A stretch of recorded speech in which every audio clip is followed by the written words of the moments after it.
Olá pessoal, seguindo nossas videoaulas sobre a Era Vargas, vamos tratar hoje, continuando, do governo constitucional e a radicalização política, lembrando que o objetivo desse tema, desde quando a gente começou a discutir o integralismo, é debater sobre a radicalização política no mundo e suas diversas expressões no Brasil na década de 30, e aí a gente vai falar agora especificamente da ANL, a Aliança Nacional Libertadora, que vai surgir em 1935. Quais são as origens da ANL? Assim como eu falei da AIB, é bom a gente falar da ANL. A ANL não é, a origem dela não é o Partido Comunista, como muita gente pensa. A ANL ela surge de frentes que lutam pela libertação e são antifascistas, contra o fascismo. Tá? Então ela não vai surgir do Partido Comunista. Então, nessas frentes que já existiam antes da ANL, a ANL é fundada em 1935, elas já vinham existindo, já vinham combatendo o fascismo. Eu tenho um exemplo aí do Jornal do Povo, de 1934, antes da fundação da ANL, quando, num ato do integralismo, frentes antifascistas vão confrontar os integralistas e expulsam os integralistas de uma de suas manifestações.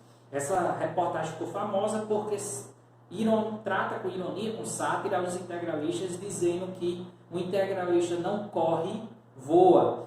E aí eles ficaram até famosos com o termo galinhas verdes, os integralistas, a partir desse deboche, digamos assim, com eles surgindo desse evento. Então ela é inspirada e tem sua origem nas frentes populares da Europa, que combatiam o fascismo lá na Europa.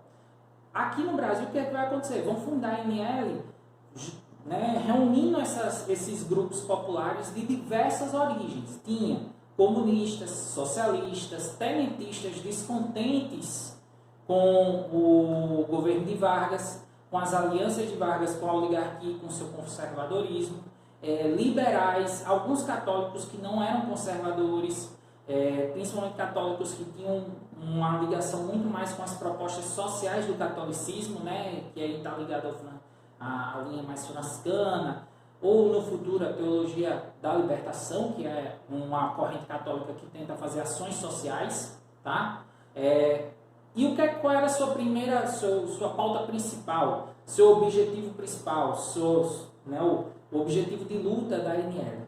Criar um governo popular, nacional e revolucionário. Essa era a lógica principal da ANL. Ela vai ser fundada em torno disso, da criação que o Brasil tivesse um governo popular, nacional e revolucionário. Então a ideia da democracia era muito forte dentro da ANL. Mas seu programa era muito mais amplo. Era um programa muito alinhado aos pensamentos socialistas. Então você vai ter a luta contra o latifúndio, E aí tem uma coisa interessante demais para entender o Brasil dessa época. Vargas não vai fazer nada com relação ao latifúndio. É o pai dos pobres, é o pai dos pobres. O pai dos pobres quem? Primeiro, a política trabalhista de Vargas foi só para trabalhador urbano e registrado. O que é registrado? Carteira assinada. Trabalhador urbano que fazia serviços não registrados, como feirantes, pessoas que carregavam peso, ambulantes. Não, esses aí não eram abarcados pelas políticas de Vargas. A política de Vargas era basicamente para os trabalhadores de carteira assinada, para os registrados urbanos. O camponês, que nem era chamado trabalhador rural, o camponês não teve nenhuma política de Vargas, e Vargas manteve os latifúndios e fez defesa dos latifúndios e assim deixou a exploração dos camponeses sendo conduzida. Professor, mas eu não entendo isso, porque meu avô, que é camponês, que é agricultor, é muito fã de Vargas. Ele é muito fã de Vargas porque Vargas foi o primeiro presidente a falar diretamente com ele através da rádio. Foi o presidente que pela primeira vez, para o seu bisavô, para o seu avô, se comunicou com a população brasileira e falava direcionado à população brasileira. Mas não fez nenhuma lei para o trabalhador rural. Nenhuma lei. E o trabalhador continuou sempre à mercê dos latifúndios. Então Vargas não tinha nenhum combate ao latifúndio e a ANL vai justamente lutar contra os latifúndios. Então vocês já estão vendo que essa luta contra os latifúndios no Brasil já é de muito tempo. Defesa da reforma agrária, justamente tirar os latifúndios, desestruturar os latifúndios, distribuir a terra entre a população, melhoria nas condições de vida e de trabalho, isso aí é uma luta da ANL e dos movimentos trabalhadores, combate ao imperialismo, principalmente o domínio dos Estados Unidos na América. Então eles tinham muito combate a esse imperialismo, ao domínio capitalista de outras nações capitalistas mais desenvolvidas economicamente, explorando nações que hoje a gente chama de subdesenvolvidas. Naquele momento terceiro mundo, nem o terceiro mundo era usado, né? Eram nações que não estavam desenvolvidas e que poderiam ser exploradas justamente por essas nações imperialistas ou neocolonialistas, como os Estados Unidos. Garantia das liberdades democráticas, eles exigiam as liberdades democráticas, e aqui não era só a eleição, é a possibilidade de ter partidos que fossem partidos da esquerda na eleição, porque não eram permitidos. Então, professor, mas tinha partidos em 35, sim, mas não de esquerda, porque não era permitido no Brasil.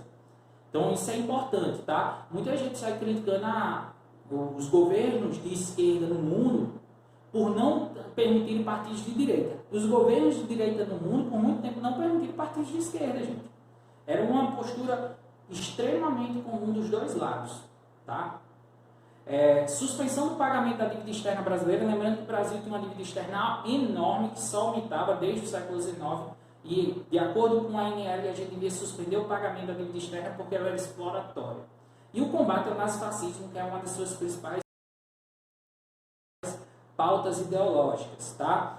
E aí a gente tem uma figura que vai fazer com que a ANL cresça tanto no número de pessoas que apoiam a ANL, como cresça no número de opositores da ANL.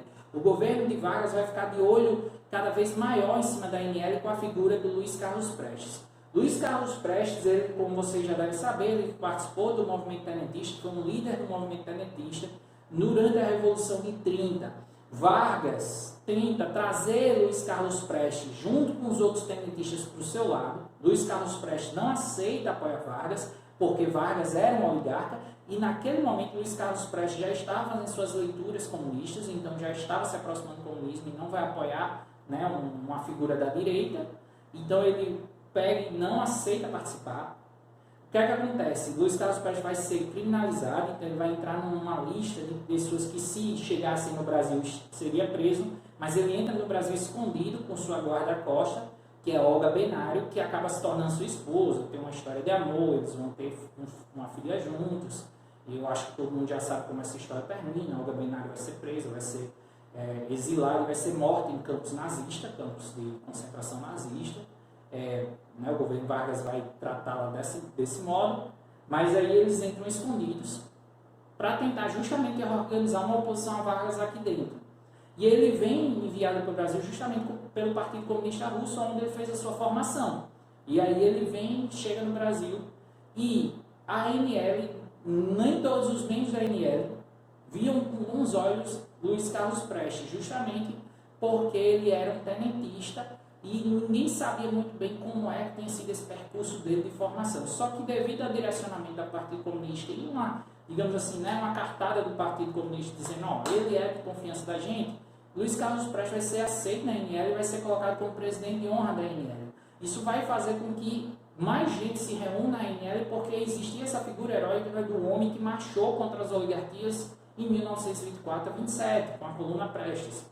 Então, isso vai ser, a imagem do Luiz Carlos Prestes como herói vai ser muito utilizado pela ANL para reunir pessoas. Aí a gente tem um cartaz onde está tentando angariar fundos para a ANL, para as pessoas doarem dinheiro para que a ANL tenha estrutura, né? E aí usam a imagem justamente do Luiz Carlos Prestes. É diferente do Plínio Salgado. O Plínio Salgado é um líder supremo da AIB.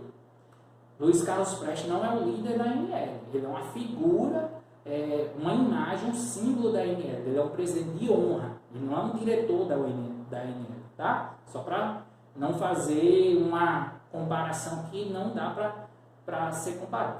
O que vai acontecer é que a ANL vai crescer, e a ANL vai crescer na sua oposição ao governo de Vargas. Não é só o integralismo. Ela vai atacar o integralismo, mas vai atacar o governo Vargas. Porque para a ANL era muito nítido que o governo de Vargas era um governo fascista, autoritário, centralizador e antidemocrático. Então, nesse caso, eles vão demais criticaram o governo Vargas. E aí qual é a reação do governo Vargas ao crescimento de uma oposição a partir da ANL?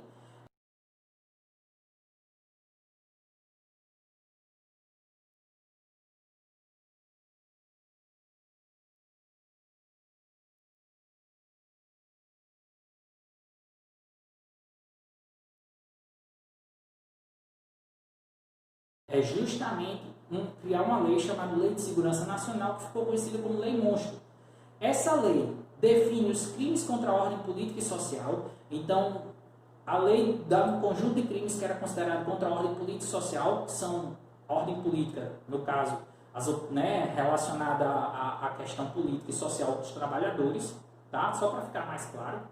Criminalizava a chamada incitação ao ódio entre as classes sociais. Então, o movimento trabalhador que não era ligado ao governo de Vargas era condenado como criminoso, de acordo com a Lei de Segurança Nacional. Acabava com liberdades garantidas pela Constituição de 34, dentre elas a liberdade de greve, o direito à greve.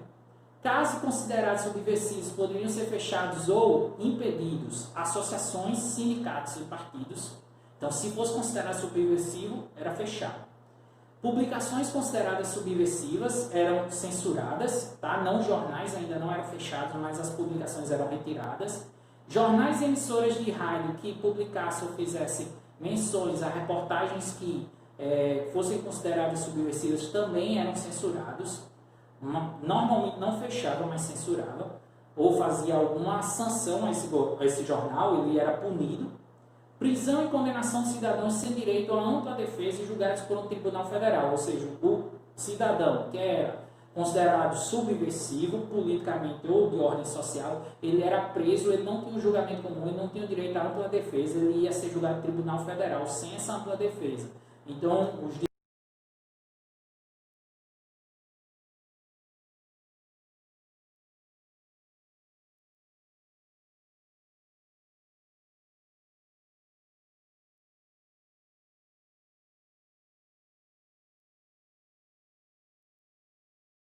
direitos individuais estavam sendo desrespeitados pela Lei de Segurança Nacional.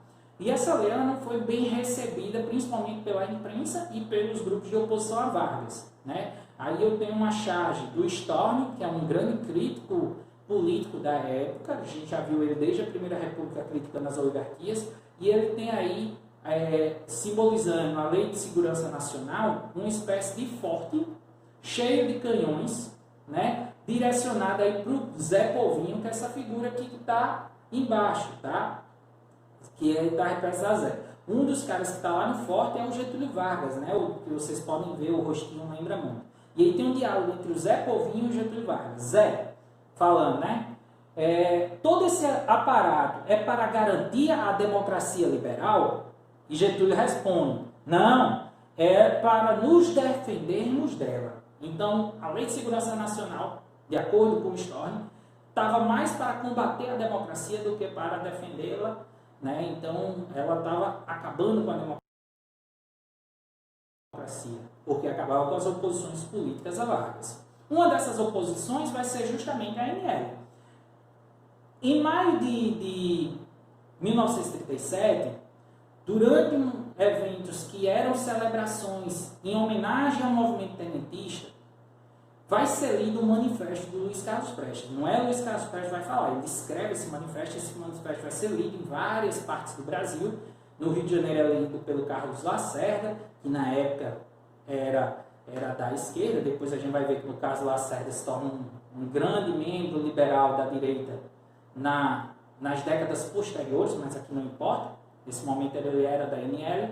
E aí tinha o seguinte, olha só o que o manifesto dizia, tinha mais coisa, mas trouxe um trecho. Organizai o vosso ódio contra os dominadores, transformando-o na força irresistível e invencível da Revolução Brasileira. Vós, que nada tendes para perder e a riqueza imensa de todo o Brasil a ganhar, arrancai o Brasil da guerra do imperialismo e dos seus lacaios. Todos à luta para a libertação nacional do Brasil. Abaixo o fascismo. Abaixo o governo odioso de Vargas. Por um governo popular, nacional e revolucionário. O discurso do Luiz Carlos Prestes, o manifesto, não vai ser muito bem recebido, porque ele está falando aqui de derrubar o governo de Vargas, E no final ele ainda vai dizer todo o poder à ANL, né, como representante desse povo. Ele está falando de se opor ao governo de Vargas. Esse manifesto vai ser usado pelo governo de Vargas justamente para, em julho, fechar, olha, alguns dias depois, tá? Aquele que aconteceu ali foi no dia 5, o fechamento da ANL vem no dia 11, fechar a ANL sobre a Lei de Segurança Nacional. E aí a gente está vendo um agente do governo fechando a ANL, né? A sede da ANL. E aí eu quero só destacar uma coisa para vocês. Vocês lembram que eu falei do lema da AIB, né? Que é Deus, Pátria e Família? Qual é o lema da ANL? Para quem não conhece, veja aqui no cantinho da foto, tá? Não sei qual lado tá, mas eu acho que aqui, né? Tenho que me acostumar com isso. Veja no cantinho da foto, embaixo da faixa que está sendo retirada, Pão, Terra e Liberdade. Tá? É uma adaptação do lema da Revolução Russa. Tá? Então, lá na Revolução Russa, os bolcheviques tinham o lema Pão, Terra e Paz, porque paz por causa da Primeira Guerra Mundial, que a Rússia estava envolvida e estava falida. Aqui nós não estamos em guerra, então seria pão, né? Ou seja, condições de vida, terra, reforma agrária, e liberdade, no caso aqui, democracia. Né? Então, eles estão aqui clamando pela democracia. Então, o importante é tentar. O fechamento da ANL, ela vai gerar reações. Reações tanto da ANL, através de sua imprensa, através do seu jornal, criticando demais o fechamento, chamando Vargas de ditador, dizendo que Vargas estava sendo inconstitucional, que Vargas não estava sendo democrático. Então, preste atenção nesse encabeçalho do jornal Amanhã, que era o porta-voz da ANL, que bota aí, né, vários termos que coloca Vargas como governo inconstitucional e ditatorial, né? Então, contra o fechamento da ANL, tomam atitude as oposições coligadas, então todas as oposições a Vargas. Colocar-nos incondicionalmente ao lado da Constituição e da democracia, e já acusando Vargas de ser ditador e inconstitucional. Tá?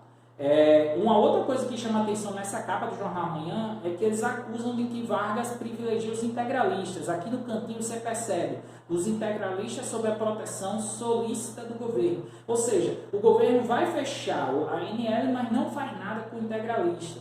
E assim por diante, tá? Além da denúncia das condições de vida do trabalhador, da maior parte da população, a questão da fome, a questão da condição precária de vida. Até porque durante o governo de Vargas, embora a vida tenha melhorado para os trabalhadores mais organizados no sentido de que os trabalhadores legalizados, registrados, com carteira assinada, para os demais trabalhadores, que era a maioria da população, não melhorou. Tá? E aí o que vai acontecer? A reação mais conhecida e mais forte é justamente a insurreição. Alguns membros da ANL vão criar levantes, revoltas. Os comunistas e tenentistas já discutiam a possibilidade de fazer uma insurreição antes mesmo do fechamento da ANL. Tá? Então, tanto os tenentistas que já tinham esse lado, né, lembrando do movimento na Primeira República, quanto os comunistas que estão ligados ao comunismo na Rússia e viu a Revolução Russa como espelho, como inspiração, né, melhor dizendo, eles já discutiam que aqui devia ser feita uma insurreição, uma revolta. Dirigentes do PCB receberam autorização do Partido Comunista Russo dizendo que, se vocês estão vendo condições de fazer uma revolução aí, façam. Mas essa autorização não veio a partir do olhar do Partido Comunista Russo, veio a partir do olhar do Partido Comunista Brasileiro. Os dirigentes do PCB aqui do Brasil acreditavam que tinham condições de fazer uma revolução. Isso não sou eu que estou dizendo, são os estudiosos que trabalham com essa documentação. São eles que convencem o Partido Comunista Russo, que nesse momento nem está interessado em fazer mais revoluções, porque na década de 30 o Partido Comunista Russo está muito mais interessado em fazer o crescimento interno da União Soviética. E a ideia revolucionária de se espalhar através da revolução meio que já estava mais calma nesse momento na Rússia. Tá? Mas o Partido Comunista Brasileiro vai convencer o Partido Comunista Russo que tinha condições e que bastava eles dar um apoio material para isso. E vai ser tentado fazer isso com os levantes que a gente conhece como intentonas comunistas. Eu não gosto desse termo, eu vou discutir depois com vocês. Vou chamar de levantes comunistas de 1935. Em primeiro lugar, se levantar, se revoltar, será em Natal. Natal vai ocorrer essa revolta precipitada, não foi planejada, foi precipitada, liderada por membros do Partido Comunista em Natal, algumas lideranças sindicais dos sapateiros, dos estivadores e por soldados e pequenos oficiais, capitães, tenentes do Exército em Natal, que iam ser desarmados no começo da semana, tá? Justamente para tentar impedir a possibilidade de uma revolta. Então eles vão tomar a frente dessa revolta pela possibilidade de perder as armas. E aí Natal é o único lugar que vai funcionar a revolta.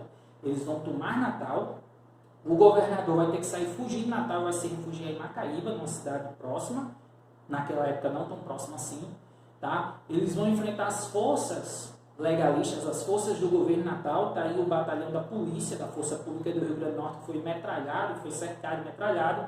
Boa parte da Força Pública do Rio Grande do Norte se rende. Nesse batalhão só vão resistir, se eu não me engano, 2 a 3 soldados. Um deles, para fugir, vai atravessar o rio Potengi, a nado, para tentar fugir. Mas eles vão tomar Natal por alguns dias, tá?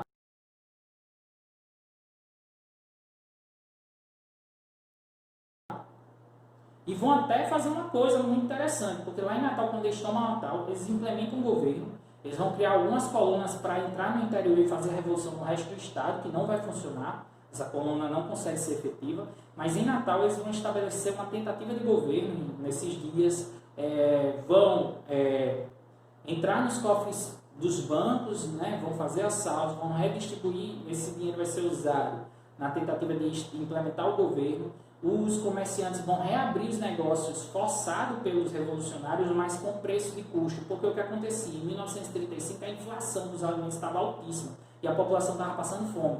Então eles vão dizer, vão chegar para os comerciantes e vão dizer, vocês podem abrir, a gente vai dar condições de vocês abrir, mas não vão poder cobrar um preço tão absurdo que a população está passando fome. A gente tem muita gente saindo do sertão, saindo do interior, da seca que vem ocorrendo na década de 30, fugindo da miséria, da pobreza, e vai chegar aqui com um alimento altíssimo. Então eles vão fazer isso, vão tentar publicar até um jornal que só vai ter uma edição, que é a Liberdade, onde eles falam de que essa revolução estava dando certo lá em Pernambuco, lá no Rio de Janeiro, mas que na verdade nesses dois vai ter que ser reprimido. Pernambuco ela vai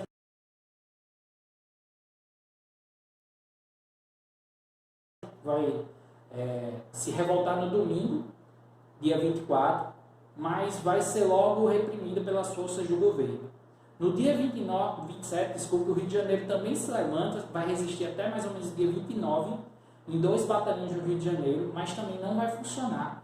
Vão ser cercados, não vão conseguir tomar o governo, não vão conseguir tomar o poder, e eles vão ser reprimidos, não vão ter força para resistir, vão ser bombardeados. Aí a gente tem a fachada do 3º Regimento de Infantaria, que foi bombardeado, que foi um dos lugares que foi tomado pelos revolucionários. Mas naquele momento havia uma comoção pela parte da ANL de que eles de fato estavam fazendo uma revolução e conseguiriam derrubar o governo de Vargas. Como vocês podem ver no jornal, amanhã, no dia 27 de novembro, está dizendo aí Carlos Prestes, de novo o uso, o símbolo do Luiz Carlos Prestes, à frente da insurreição armada no Rio. Sob seu comando, levantou-se esta madrugada a guarnição desta capital. Aí olha o outro título embaixo. O movimento estende-se a todo o território do país. Gente, tinha poucos focos desse movimento. Os 3 principais focos eu citei aqui, Natal, Pernambuco e Rio de Janeiro. O de Pernambuco vai se estender, né? Vai ter Alagoas, vai ter um foco pequeno, mas são sempre focos pequenos, não vai ter realmente essa expansão que era esperada. Eles realmente esperavam que ao fazer isso tivesse adesão popular e que conseguissem realmente tomar e derrubar Vargas, tomar conta do poder e derrubar Vargas com apoio popular. E não teve esse apoio, tá? E aí, para a gente encerrar aqui, a gente pode discutir a disputa de memória e por que eu não gosto do termo intentona comunista. Gente, eu não gosto de alguns termos que são usados para esse evento histórico, porque eles demonstram a disputa de memória. É bom para a gente mostrar que a memória de algum evento ela é disputada de acordo com posturas políticas e sociais. Algumas dessas disputas têm mais legitimidade, outras menos. Nesse caso aqui, o Levante Comunista de 35, o governo de Vargas e a imprensa governista, a imprensa que apoiava o governo de Vargas e que era anticomunista, vai tentar desmoralizar todo o evento chamando de intentona comunista, de ato louco. Intentona significaria ato louco, breve, que não tinha condições de ser sustentado. E aí esse governo ele vai tentar homenagear os heróis que combateram a intentona comunista, vai criar algumas fake news da violência da intentona comunista, como se eles fossem traidores violentos que matavam sem combate, que saíram matando as pessoas injustamente, e vai tentar dar a ideia de louco, como se tivesse surgido do nada, da loucura deles. Por exemplo, apagando a ideia de que essa reação só ocorreu porque o governo usou a Lei de Segurança Nacional para reprimir suas oposições. O governo que foi opressor primeiro e aí houve a reação. Mas eles apagam essa lógica para tentar incentivar a ideia da intentona comunista como um ato louco, sem razão, que tenta fazer o mal. Por outro lado, nós temos uma visão que depois, principalmente nas décadas de 50, 60 e posteriormente, vai ganhar força dentro dos partidos de esquerda e de grupos marxistas, que é a ideia de que foi uma Revolução 35. Assim como a Revolução 32 lá em São Paulo vai ganhar força para os paulistas, que a gente já falou, que a gente não, né? Que o vídeo que eu passei para vocês falou. Então, esses grupos marxistas eles vão tentar dar uma conotação de revolução a 1935. Para mim, também não se justifica em torno de revolução, porque de fato não implementou uma revolução, porque não conseguiu vencer.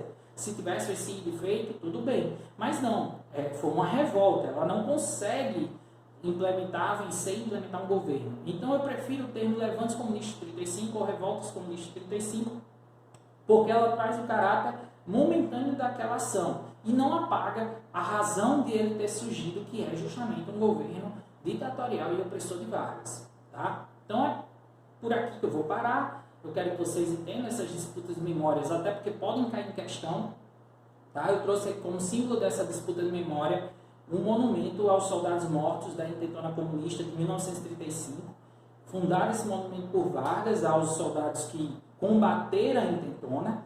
E aí, por muito tempo, só existia esse monumento lá na Urca, perto do Pão de Açúcar. Tá?